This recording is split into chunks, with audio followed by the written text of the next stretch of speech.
इस ब्रह्मांड की हर धड़कन, हर सांस, हर उत्थान और पतन के पीछे एक ही शक्ति का नियम है।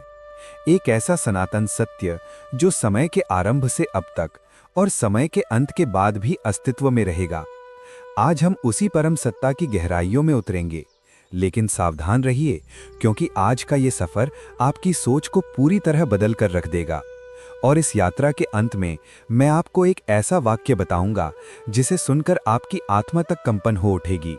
वो वाक्य जो सनातन का वो गूढ़ रहस्य है, जिसे जानकर आप अपने अस्तित्व का असली उद्देश्य समझ जाएंगे। तो अंत तक बने रहिए, क्योंकि ये रहस्य आपका इंतजार कर रहा है। सभी साधकों और जिज्ञासुओं को इस सनातन स्तंभ पर हार्दिक स्वागत है। मैं हूं अक्षत गुप्ता और आज हम बात करने वाले हैं उस आधार स्तंभ की जिस पर यह समस्त सृष्टि टिकी हुई है। उस पालनहार की जो न सिर्फ ब्रह्मांड को संभालता है, बल्कि उसके हर कण में समाया हुआ है। लेकिन रुकिए, इससे पहले कि हम विष्णु को समझें, हमें ये जानना होगा कि भगवान शब्द का वास्तव में क्या अर्थ है। ये कोई साधारण उपाधि नहीं है। भ यानी भूमि, ग यानी गगन, व में आ की मात्रा से अग्नि और न यानी नीर, जो इन पांचों तत्वों पृथ्वी, आकाश, अग्नि, वायु और जल पर पूर्ण अधिकार रखता हो, वही भगवान कहलाने का अधिकारी है। यही कारण है कि ये शब्द केवल त्रिदेव ब्रह्मा, विष्णु और महेश के साथ ही जुड़ता है। आधुनिक विज्ञान के नजरिए से देखें तो क्या आप जानते हैं कि प्रोटॉन, इलेक्ट्रॉन और न्यूट्रॉन मिलकर क्या बनाते हैं? परमाणु। और यही परमाणु मिलकर समस्त सृष्टि की रचना करते हैं।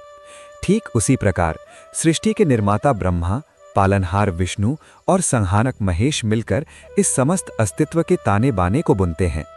आज हम इस त्रिमूर्ति में से उस दूसरे स्वरूप पर चर्चा करेंगे जो सृष्टि के जन्म और मृत्यु के बीच के अथाह समय को संभालता है, भगवान विष्णु। अब सोचिए, एक ऐसी शक्ति जो अनंत काल से एक विशाल सागर में एक विराट सर्प के आसन पर विश्राम कर रही है। उसके चरण कमलों में बैठी हैं समस्त समृद्धि की अधिष्ठात्री लक्ष्मी। ये छवि आपने अवश्य देखी होगी, लेकिन क्या आपने कभी गहराई से सोचा है कि वो सर्प कौन है? वो है शेषनाग। शेष का अर्थ है बचा हुआ। चारों युगों के अंत में जब महेश सब कुछ विलीन कर देते हैं, तब जो कुछ शेष बचता है वो इसी नाग के रूप में विष्णु की शरण में सुरक्षित रहता है। यही कारण है कि विष्णु शेषनाग पर शयन करते हैं। वे न केवल वर्तमान का बल्कि भविष्य के बीज का भी संरक्षण करते हैं। और फिर है उनका वाहन गरुड़। गरुड़ के जन्म की कथा स्वयं में एक गहन शिक्षा समेटे हुए है। कहानी शुरू होती है दो बहनों से, कद्रु और विनिता। दोनों का विवाह एक ही ऋषि से हुआ। कद्रु ने वरदान मांगा 100 अत्यंत शक्तिशाली पुत्रों का, और उन्हें वो वरदान मिला। उनके अंडों से पृथ्वी के सारे सर्पों का जन्म हुआ। विनीता भी वरदान मांगने गईं। उन्होंने कहा, मुझे कम पुत्र चाहिए, किंतु मेरी बहन के पुत्रों से अधिक शक्तिशाली। उन्हें 2 अंडे प्राप्त हुए। समय बीतने लगा। कद्रु के सारे अंडे फूट गए। 100 सर्प प्रकट हुए। विनीता का धैर्य टूट गया। उन्होंने जल्दबाजी में एक अंडा स्वयं ही तोड़ दिया। उसमें से एक अर्धविकसित प्राणी निकला, जो क्रोधित स्वर में बोला, मां, तुमने मेरे साथ जो अधूरापन किया है, वही गलती मेरे भाई के साथ मत करना। और वो उड़ गया। वो प्राणी था अरुण, जो बाद में सूर्य के रथ का सारथी बना। अब बचा दूसरा अंडा। जब वो स्वयं अपने समय पर फूटा तो उसमें से एक ऐसा अद्भुत प्राणी प्रकट हुआ जिसका शरीर मनुष्य का, चेहरा पक्षी का और विशाल पंख थे। ये थे गरुड़। परंतु तब तक देर हो चुकी थी। विनीता अपनी बहन और उसके सर्प पुत्रों की दासी बन चुकी थी। गरुड़ ने अपनी माता को इस दासत्व से मुक्त कराने का संकल्प लिया। सर्पों ने एक शर्त रखी, हमें स्वर्ग से अमृत कलश लाकर दो, तभी तुम्हारी माता को मुक्त करेंगे। गरुड़ ने यह चुनौती स्वीकार की। उन्होंने अपनी अतुलनीय गति से स्वर्ग की ओर उड़ान भरी। देवताओं की सेना उन्हें रोक न सकी। इंद्र, अग्नि, वरुण, कोई भी उनके सामने न टिक सका। गरुड़ ने अमृत कलश हथिया लिया। जब वे लौट रहे थे तो विष्णु जी ने स्वयं उनका मार्ग रोका। एक भीषण युद्ध छिड़ गया। युद्ध के दौरान 4 स्थानों पर अमृत की बूंदें गिरी, और यही वे स्थान बने जहां आज कुंभ का महापर्व लगता है। परंतु युद्ध के बीच विष्णु जी ने एक बात गौर की, गरुड़ अमृत का स्वयं सेवन नहीं कर रहे थे। विष्णु जी ने युद्ध रोका और कारण पूछा। गरुड़ ने अपनी माता की दास्ता की पूरी कथा सुनाई। विष्णु जी प्रभावित हुए। उन्होंने कहा, तुम अमृत कलश ले जाओ। जैसे ही तुम्हारी माता मुक्त होंगी, मैं अपनी माया से इस कलश को अदृश्य कर दूंगा। परंतु एक शर्त है, तुम्हें अनंत काल तक मेरा वाहन बनना होगा। गरुड़ ने स्वीकार किया। इस प्रकार गरुड़ विष्णु के वाहन बने और विनीता को स्वतंत्रता मिली। विष्णु जी के 4 हाथों में जो 4 वस्तुएं हैं वे केवल अस्त्र शस्त्र नहीं बल्कि जीवन के 4 स्तंभ हैं। पहला है शंख। शंख ध्वनि की, नाद की शक्ति का प्रतीक है। ध्वनि वो ऊर्जा है जिसे ना तो उत्पन्न किया जा सकता है न नष्ट। शंख की ध्वनि वातावरण से नकारात्मकता का शमन करती है। यही कारण है कि मंदिरों में, यज्ञों में शंख बजाया जाता है। प्राचीन काल में युद्ध का आरंभ और अंत भी शंखनाद से ही होता था। ये दर्शाता था कि युद्ध भी एक नियमबद्ध प्रक्रिया है जो सूर्योदय से सूर्यास्त तक सीमित रहेगी। शंख हमें सिखाता है कि हमारी वाणी ऐसी हो कि वो नकारात्मकता को दूर करे और सकारात्मक ऊर्जा का संचार करे। दूसरा है सुदर्शन चक्र। ये विष्णु जी का अद्वितीय अस्त्र है। इसकी एक रोचक कथा हनुमान जी से जुड़ी है। एक बार विष्णु जी ने गरुड़ को हनुमान जी को बुलाने भेजा। गरुड़ ने देखा कि हनुमान जी वृद्धावस्था में हैं।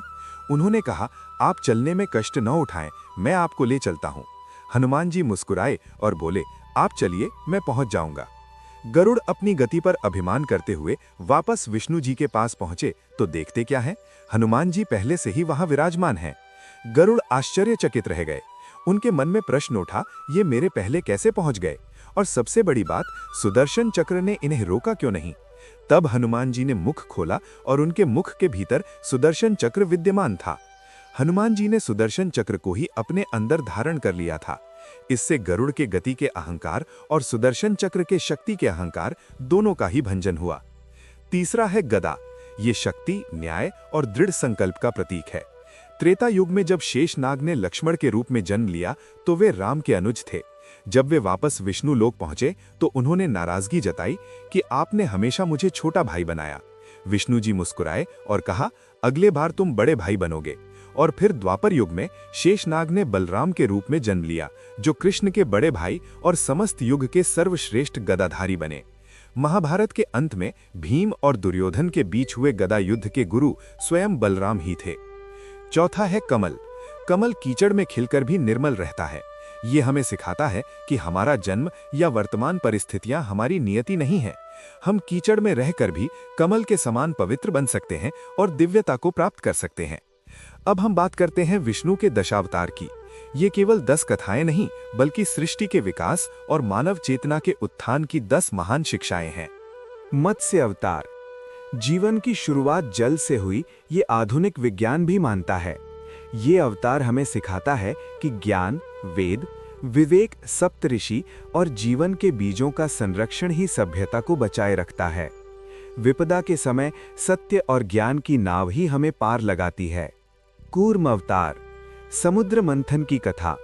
ये अवतार हमें बताता है कि जीवन में किसी भी महान लक्ष्य की प्राप्ति के लिए एक स्थिर आधार, कूर्म रूपी विष्णु और सहयोग की आवश्यकता होती है। मंथन चाहे बाहरी संसार का हो या आंतरिक आत्मा का, दिव्य सहयोग के बिना सफलता असंभव है। वराह अवतार। हिरण्याक्ष नामक राक्षस ने पृथ्वी को उसके अक्ष से हटाकर समुद्र में छिपा दिया। वराह अवतार, आधा सुअर आधा मनुष्य, ने समुद्र में जाकर पृथ्वी को बचाया। ये अवतार सिखाता है कि अंधकार अर्थात हिरण्याक्ष से लड़कर ही प्रकाश को बचाया जा सकता है। हमारे अंदर के नकारात्मक विचारों, डिप्रेशन और आलस्य के राक्षस से लड़कर ही हम अपनी आत्मा को उबार सकते हैं।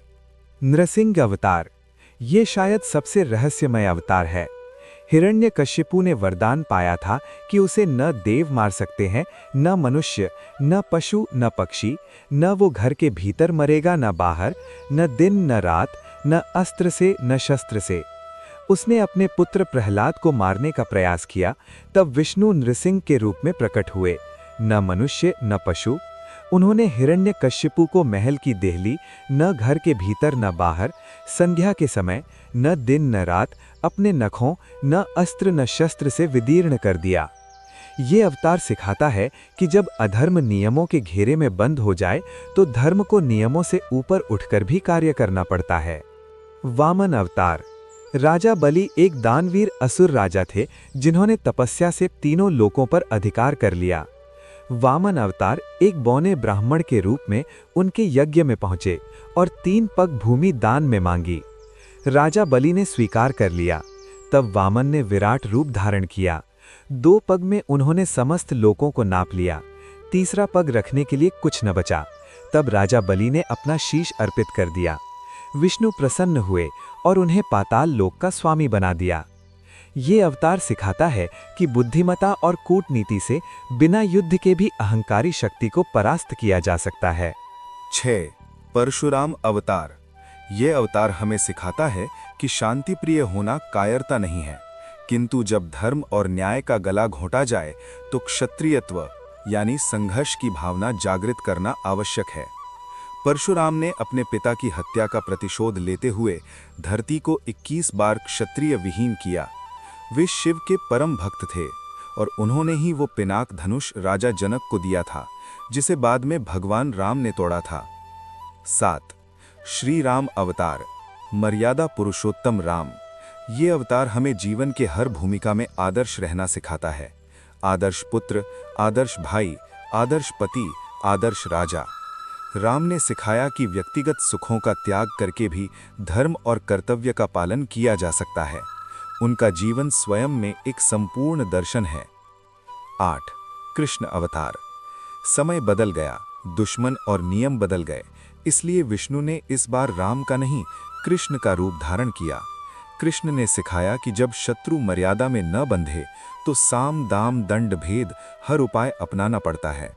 वे एक साथ माखनचोर बालक, रणनीतिकार, दार्शनिक यानी कि गीता और योद्धा थे। उन्होंने दिखाया कि लक्ष्य पवित्र हो तो साधन लचीले हो सकते हैं। 9. बुद्ध अवतार। गौतम बुद्ध। ये अवतार हमें अहिंसा, करुणा और आत्मज्ञान का मार्ग दिखाता है। ये समझाता है कि बाहरी युद्धों से गुजरकर ही मनुष्य आंतरिक शांति के महासागर तक पहुंचता है। नरसिंह, परशुराम, राम, कृष्ण के मार्ग से गुजरकर ही मानवता बुद्ध के शांतिमय पथ पर चलने योग्य बनती है। 10. कल्कि अवतार। ये भविष्य का अवतार है। ये सिखाता है कि जब अधर्म चरम पर पहुंच जाएगा, धर्म लुप्त प्राय हो जाएगा, तब पुनः धर्म की स्थापना के लिए दिव्य शक्ति का अवतरण होगा। ये हमें सतर्क और तैयार रहने का संदेश देता है। लक्ष्मी और सरस्वती की एक कथा बहुत ही शिक्षाप्रद है। एक बार लक्ष्मी जी ने विष्णु जी से वरदान मांगा कि वो जिसे चाहे जितना चाहे धन दे सकें। विष्णु जी ने वरदान दे दिया, परंतु एक शर्त लगा दी, मैं जब चाहूंगा वो धन वापस ले सकता हूं। जब सरस्वती जी को ये पता चला तो उन्होंने भी वरदान मांगा, मुझे विद्या देने का वरदान दीजिए। विष्णु जी ने कहा, तथास्तु, और इस बार कोई शर्त नहीं। इसीलिए कहा जाता है कि धन चंचल है, आज है कल नहीं, परंतु विद्या एक बार प्राप्त हो जाए तो वो सदा साथ रहती है, उसे कोई छीन नहीं सकता। अब वो क्षण आ गया है। वो पंक्ति जिसका मैंने आरंभ में वादा किया था वो ये है, यदा यदा हि धर्मस्य ग्लानिर्भवति भारत अभ्युत्थानम अधर्मस्य तदात्मानं सृजाम्यहम्। हे भारत, जब जब धर्म की हानि होती है और अधर्म की वृद्धि होती है, तब तब मैं स्वयं की रचना करता हूँ। यही वो शाश्वत सत्य है जो विष्णु के हर अवतार का मूल कारण है। यही वो वचन है जो आपको बताता है कि आप कभी अकेले नहीं हैं। जब भी अधर्म बढ़ेगा, प्रकाश स्वयं अवतरित होगा। मित्रों, यदि ये ज्ञान आप तक पहुंचा है तो ये आपका कर्तव्य है कि इसे औरों तक पहुंचाएं। इस वीडियो को अपने मित्रों, परिवारजनों के साथ साझा करें। आपका एक शेयर किसी की जिज्ञासा को शांत कर सकता है, किसी के मन के अंधकार को दूर कर सकता है। आप उनकी मदद करेंगे। और यदि आप इस सनातन स्तंभ से निरंतर ज्ञान, शांति और मार्गदर्शन प्राप्त करना चाहते हैं तो कृपया इस चैनल को सब्सक्राइब करें और घंटी का बटन दबाएं। ऐसा करने से आप भविष्य में आने वाली हर नई जानकारी से जुड़े रहेंगे। आप सभी का हार्दिक आभार। सत्यमेव जयते। जय श्री हरि।